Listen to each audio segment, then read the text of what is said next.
네, 우리 누가복음을 오늘 시작하는데요. 묵상할 하나님의 말씀은 누가복음 제1장 31절부터 33절 말씀입니다.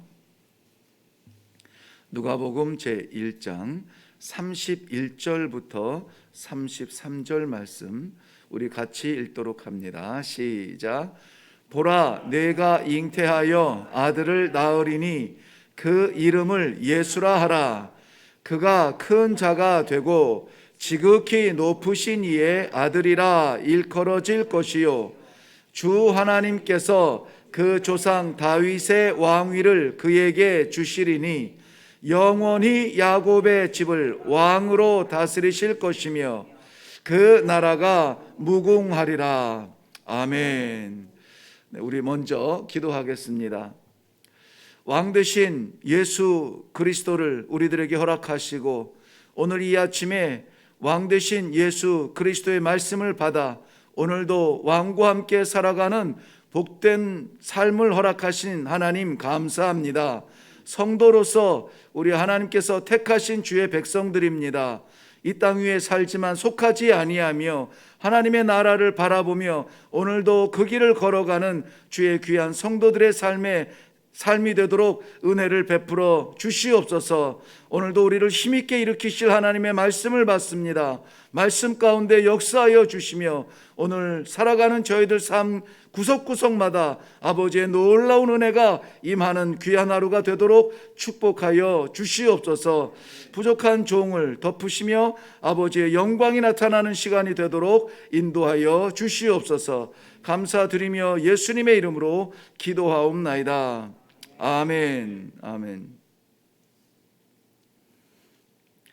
네, 우리 신약 성경을 시작하고 벌써 마태복음과 마가복음의 묵상을 마쳤습니다. 이제 누가복음을 시작합니다. 이렇게 성경을 한 권 한 권 묵상해 나아갈 때마다 간절히 바라기는 우리의 지식의 세계가 넓어지는 것이 아니라 우리 소망의 신앙이 더 높아지고 우리 실천의 삶이 더 분명해지는 성도의 변화되어지는 삶이 있기를 저는 간절히 기도합니다. 오늘 누가를 통하여서 우리 묵상할 말씀을 보면은 분명하게 우리가 오늘 살아가야 될 삶의 방향이 보이는데요. 먼저 누가라고 하는 사람을 생각해 보려고 합니다. 누가는 예수님의 제자는 아니죠. 예수님의 제자가 아닐 뿐만이 아니라 성경을 기록한 유일한 헬라인 이방인으로 기록되어져 있습니다.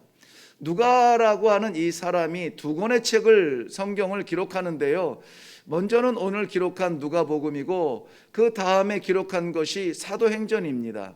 누가복음에서는 예수님께서 가르치시며 말씀하여 주신 것과 그의 제자들에게 훈련시키신 모습들을 기록하고, 그리고 사도행전에서는 예수님께서 약속하신 그 성령의 역사가 드디어 나타남으로 말미암아 이 땅에 하나님께서 복음의 불꽃으로 사용하실 초대교회가 어떻게 생겨났는지, 그리고 복음이 어떻게 확산되는지를 기록하고 있습니다.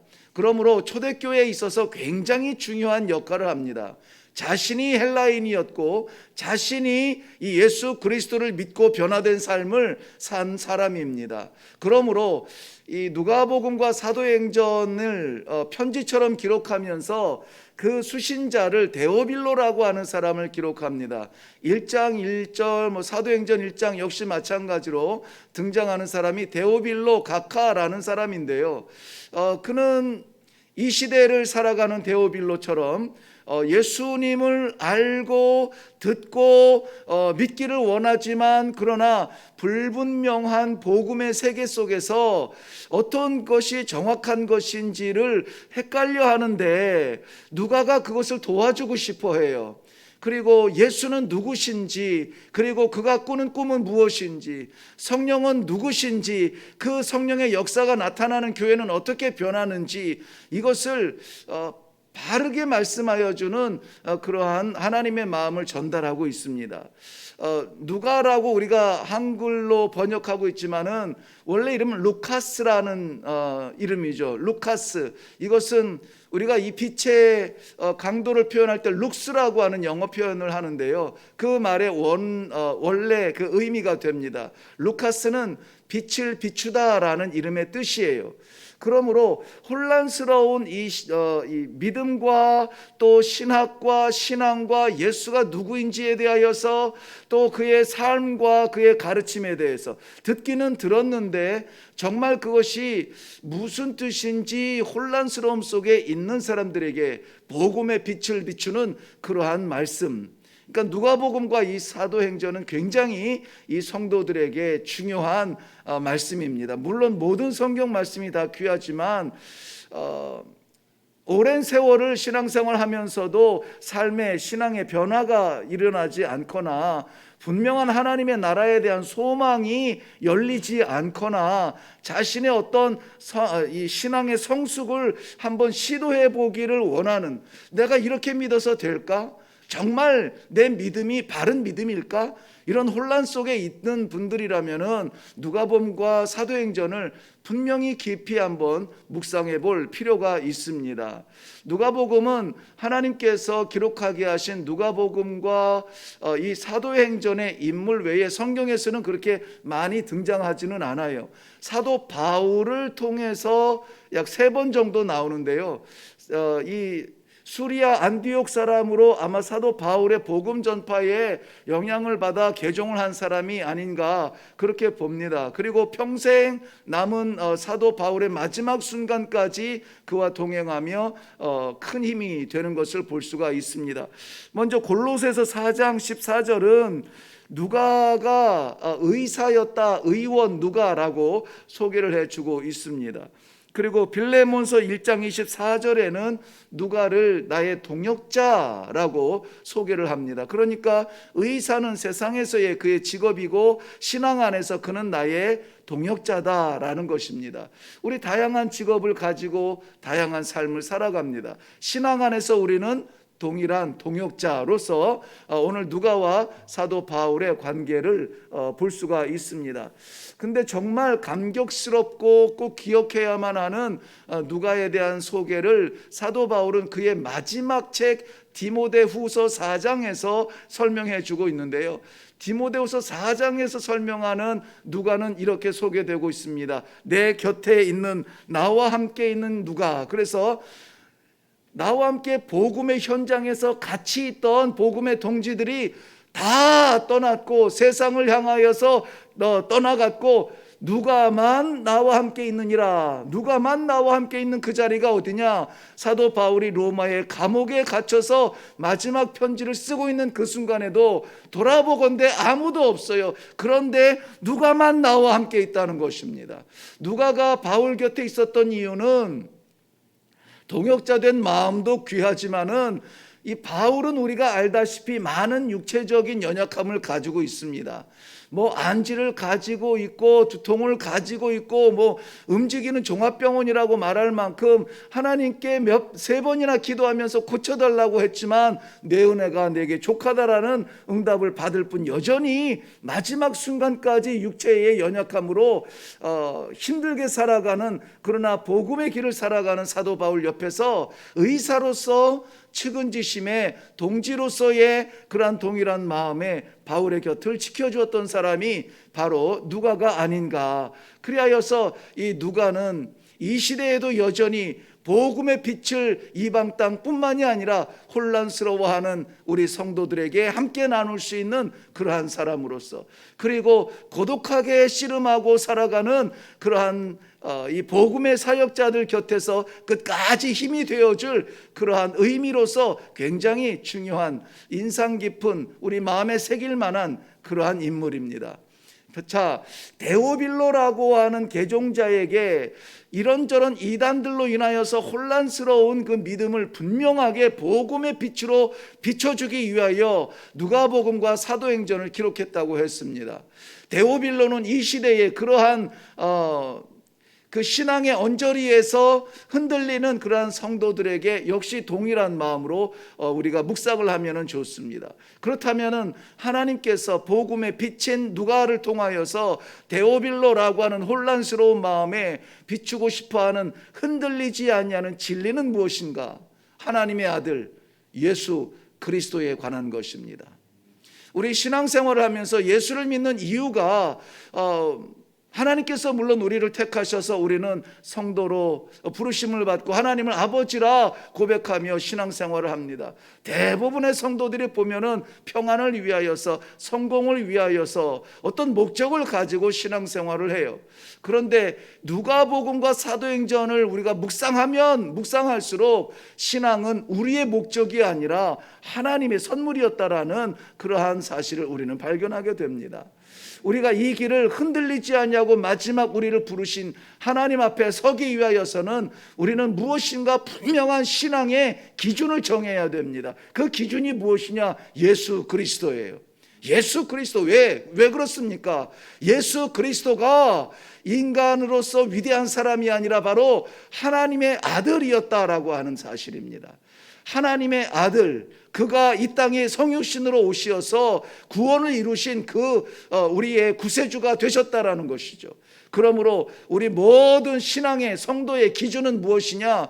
교회의 교리도 아니고 교회의 풍토도 아니고 성도의 모습도 아니고 오직 우리의 기준은 무엇입니까? 예수 그리스도라고 하는 것입니다. 예수 그리스도께서 사람을 만나러 이 땅에 온 것이 아닙니다. 예수 그리스도께서 오신 것은 복음을 선포하기 위하여서 왔고, 그 복음의 길을 열어주시기 위하였고 왔고, 그리고 그 복음의 길을 완성하시기 위하여서 오신 것입니다. 그렇다면 우리가 이 세상에 존재하는 이유는 무엇입니까? 그 복음의 뜻, 바로 하나님께서 그렇게 간절하게 기다리는 구원의 사람으로 살아가는 바로 그 삶입니다. 그것을 위하여서 오늘 저는 이 첫 시간에 간단하게나마 우리의 삶의 신앙의 기준이 되어지는 하나님의 아들 예수 그리스도가 어떤 분인가, 그렇다면 우리가 그분을 어떻게 따라가야 되는가 하는 것을 함께 묵상하며 기도하려고 합니다. 오늘 누가복음을 처음 시작하는 시간이라 조금 길어질 수가 있겠습니다. 먼저 오늘 본문 말씀에 보면은 31절에 보라 내가 잉태하여 아들을 낳으리니 그 이름은 예수라. 예수님께서 이 땅 위에 오시는구나. 그리고 누가가 소개하는 예수님이라고 하는 분의 첫 소개가 무엇이냐면 그가 큰 자가 된다라는 것입니다. 큰 자가 된다. 저는 왜 이를 큰 자라고 했을까? 그 뒤에 물론 묵상할 말씀이 많이 있습니다만은 이 큰 자, the great one, 위대한 자, 그가 나에게도 위대하며 나에게도 큰가라고 하는 이 묵상이 번개처럼 스쳤습니다. 그리고 정말 우리 사랑하는 성도들이 가장 큰 자로서의 예수 그리스도를 믿고 따라가고 있는가 하는 것입니다. 예수보다 큰 건 없습니까? 예수를 우리가 따라가려고 하는데 무언가 더 큰 것이 가려서 예수님이 안 보일 때는 없습니까? 정말 이 말씀을 묵상하는데 이런 생각이 들었습니다. 우리의 성도들에게 과연 예수가 가장 큰 존재일까 하는 것이죠. 예수가 가장 큰 존재일까? 아니면 그것보다 더욱 큰 무언가를 위하여서 예수님을 포기할 때가 있는가 하는 안타까움입니다.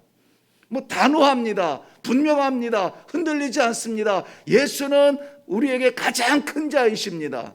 예수보다 큰 것은 없습니다. 가정도 예수보다 클 수 없어요. 내 생명도 예수보다 클 수 없습니다. 그렇다면 이 세상에 그 무엇이 예수보다 클 수 있단 말입니까? 그런데 실상 우리의 삶은 어떤가요? 과연 예수라고 하는 그 거대한 분이 나의 삶을 지배하고 계신가?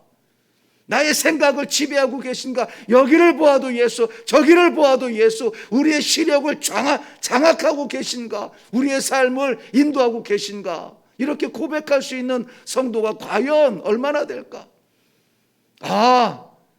정말 이 시대의 데오빌로가 교회에 앉아있다면, 기도의 자리에 앉아있다면 오늘 이 아침에 우리는 큰 자, the great one, 예수 그리스도에 대해서 다시 한번 마지막처럼 분명하게 묵상할 필요가 있겠다는 생각이 드는 것입니다. 디도서 2장 13절 말씀에는 이렇게 기록하고 있습니다. 복스러운 소망과 우리의 크신 하나님 구주 예수 그리스도의 영광이 나타나심을 기다리게 하셨다. 자, 여기에서 나타나는 구주 예수 그리스도를 누구로 소개하냐면 크신 하나님이라고 소개하고 있습니다. The great God이라고, 크신 하나님이라고, 위대한 하나님이라 소개하고 있습니다. 우리는 사랑의 하나님 예수 그리스도의 그 은혜, 여기에 너무 집착하는 것 같아요. 우리를 위하여서 은혜로우시고 우리를 위해서 사랑스러우신 것은 좋죠. 그런데 예수 그리스도의 그 본체는 위대하신 하나님이라는 사실이에요. 우리가 그렇게 쉽게 부르고 우리가 쉽게 이용할 만한 그런 이름이 아니라는 것입니다. 우리가 이 답답하고 안타까우면 부르고 따라가는 이름이요, 우리가 배부르고 넉넉하면 잊어버릴 그럴 만한 분이 아니라는 거예요. 그는 하나님이십니다. 위대하신 하나님으로 예수 그리스도를 믿으시기를 바랍니다.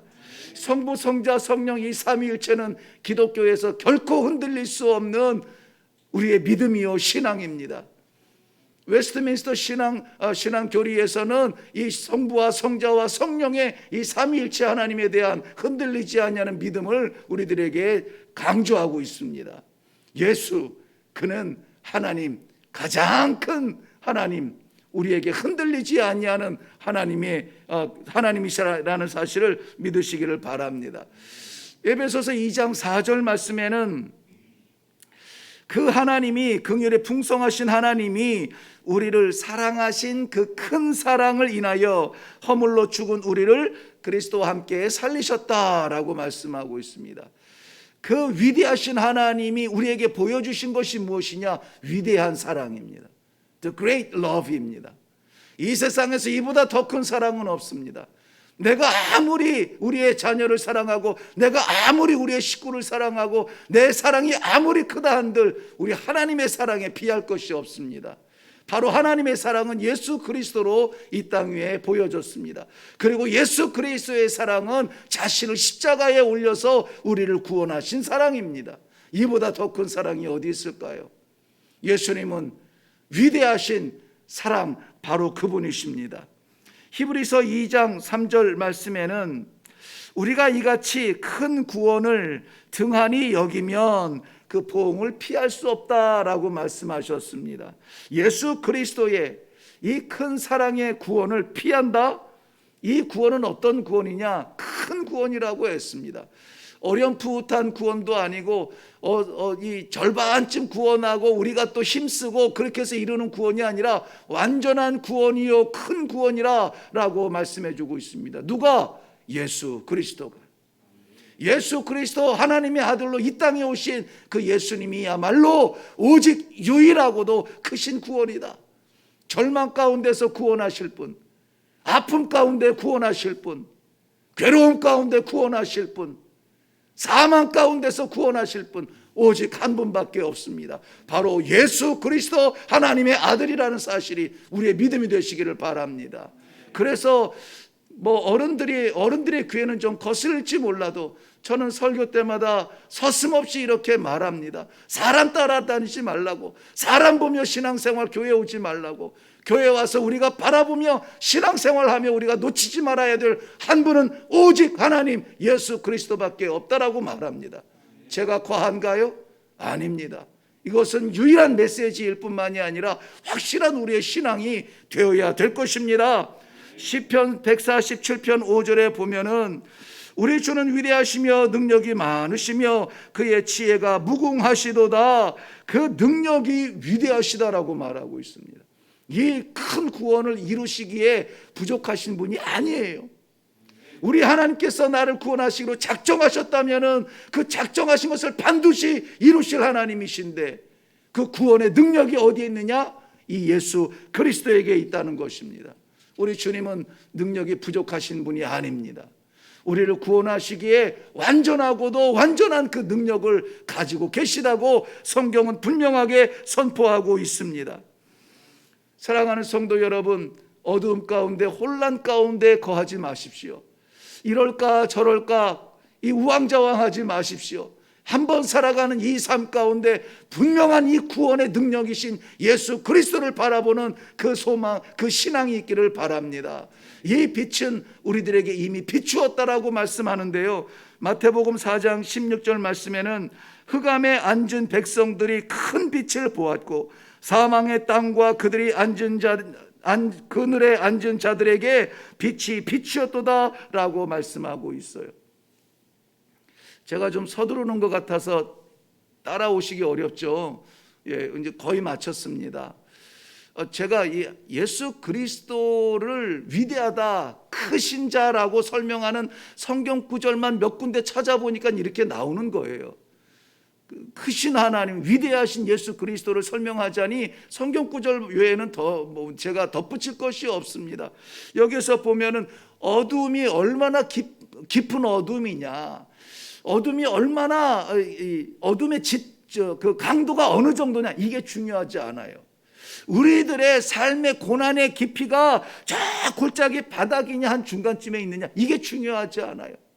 어떠한 어두움에 있을지라도 이 빛이 비추면, 예수 그리스도의 위대한 빛이 비추면 우리의 모든 어두움은 물러갈 것입니다. 이 빛을 막을 수 있는 세상에 어두움은 없습니다. 우리 예수 그리스도가 바로 그 빛이 될 것입니다. 히브리서 13장 20절 말씀에는 양들의 큰 목자 되신 예수 그리스도라고 했습니다. 양들이 목자 따라가면 살고 떠나가면 죽습니다. 100마리 양이 있어도 99마리 이 목자를 따라가는데 한 마리 양이 놓칩니다. 그는 죽음의 위기 가운데 처할 수밖에 없습니다. 건져주지 않으면 안 돼요. 그러므로 양된 우리는 목자 되신 예수님을 따라가면 이것은 사는 길입니다. 살기 원하십니까? 큰 목자 되신 예수 그리스도를 따라가시기를 바랍니다. 마지막으로 시편 48편 1절과 2절 말씀을 읽어드리고 오늘 말씀을 맺겠습니다. 여호와는 위대하시니 우리 하나님의 성 거룩한 산에서 극진히 찬양을 받으시리로다. 터가 높고 아름다워 온 세계가 즐거워하며 큰 왕의 성 곧 북방에 있는 시온산이 그러하도다. 성이 크다는 게 아니라 왕이 크다는 거예요. 여기서 크다는 말은 위대하다는 말입니다. The great king, 그 위대하신 왕이 바로 우리 예수 그리스도시에요. 우리의 크신 왕, 이것을 입술로 고백할 때에 우리는 담대해지지 않습니까? 나의 왕이 예수 그리스도신데, 나의 왕이 하나님의 아들이신데 우리가 굽신거리면서 살아갈 이유가 없습니다. 복음의 빛을 이 세상에 비칠 때에 아닌가 긴가 깜빡거릴 이유가 없습니다. 분명하고도 환하게 비출 수 있는 복음의 빛이 우리 안에 있습니다. 예수 그리스도, 누가복음을 통하여서 다시 한번 우리에게 빛처럼 비추어주고 또 우리 또한 반사가 되어서 세상을 향하여서 이 복음의 빛을 비출 수 있는 축복이 있기를 바랍니다. 기도하겠습니다. 여전히 기도의 자리에서는 두렵고 안타까운 기도의 제목들로 인하여서 눈물이 흐릅니다. 그러나 크신 하나님의 아들 예수 그리스도에 대한 분명한 신앙의 확인으로 오늘 우리의 삶이 변하게 하여 주시옵소서. 나의 위대하신 예수 그리스도와 동행하는 그러한 삶이 되도록 축복하여 주시옵소서. 우리의 모든 어두움들을 비추실 찬란한 빛으로 이 새벽을 비추신 하나님 감사드립니다. 그 믿음의 길을 따라서 승리하는 복된 성도들의 삶이 되게 하여 주시옵소서. 감사드리며 예수님의 이름으로 기도하옵나이다. 아멘. 네, 오늘 우리가 함께 기도할 때에 하나님께서 누가를 통하여서 이 글을 기록한 그 마음을 헤아릴 수 있기를 바랍니다. 분명한 것은 하나님께서는 그의 백성들이 어렴풋한 희미한 신앙을 갖기를 원하지 않으십니다. 분명하고도 확실한 신앙의 길에서 이겨나가기를 원하고 계십니다. 그러므로 오늘 유일한 나의 예수 그리스도, 세상에서 가장 큰 나의 빛이신 예수 그리스도를 믿는 믿음으로 먼저 고백할 수 있기를 바랍니다. 예수보다 큰 것 있었거든 내려놓으시고 주님이 나에게는 가장 위대하신 분입니다. 고백하시기 바랍니다. 예수님의 사랑을 우리가 의심하였거든 예수님의 사랑만큼 큰 사랑이 없습니다. 고백할 수 있기를 바랍니다. 이 구원을 이루신 예수 그리스도의 그 사랑을 내가 믿지 못하고 혼란스러워했다면 주님 내가 믿습니다. 주의 사랑을 믿습니다. 주님의 구원의 능력을 믿습니다. 그 믿음의 삶을 살게 하여 주시옵소서. 이제 무슨 일이 있어도 나의 가장 큰 피난처 되신 예수 그리스도의 그 바위의 그늘에 숨을 수 있도록 은혜를 베풀어 주시옵소서. 나의 왕 되신 예수 그리스도와 함께 동행하는 삶을 살아가게 하여 주시옵소서. 이 시간에 우리 다 같이 기도하며 내려갈 수 있기를 바랍니다. 우리 다 같이 기도하겠습니다.